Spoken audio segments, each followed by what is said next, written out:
At the heart of your Strategic Asset Management Plan, or SAMP, lies a fundamental question. Where is your stuff, and how much does it cost to maintain? These two goals are the cornerstone of optimizing asset performance. A key aspect of any SAMP and an essential part of the ISO 55000 standard is the organization of your asset inventory and location hierarchies. These are not just technical details, they are business critical. First, let's talk about location hierarchies. This is the foundation of any asset management system. It's a structured representation of where your assets are located, like a tree that grows from a campus to buildings to individual rooms or operational areas. Remember, locations are fixed in space, but assets can move in and out of those locations. For example, you might have a defined location for a generator on the first floor, but the specific generator installed there could change over time.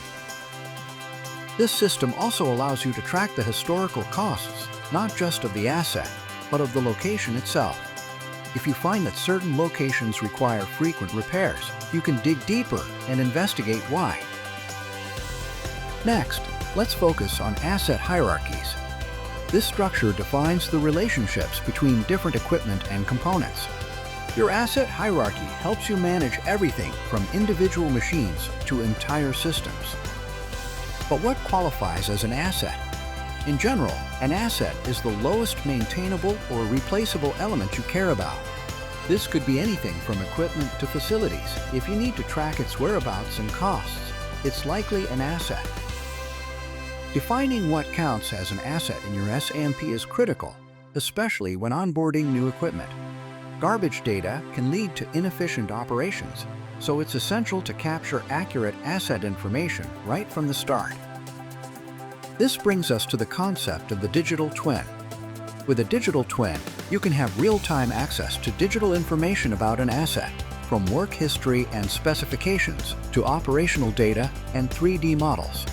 It's like being able to know an asset as if you've been maintaining it for 20 years.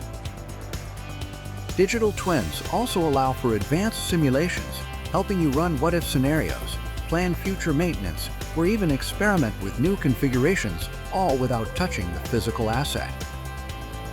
As you bring on new assets, make sure you're capturing all the necessary details from the start.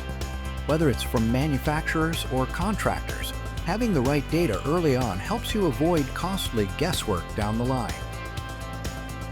With well-organized location and asset hierarchies, combined with a comprehensive digital twin, your organization is empowered to make smarter decisions, respond to reliability issues, and stand on solid data to base your future plans. So, is your location and asset hierarchy up to date? Do you have an SAMP that ensures you're managing costs and locations efficiently? If not, contact Total Resource Management. We can help you every step of the way.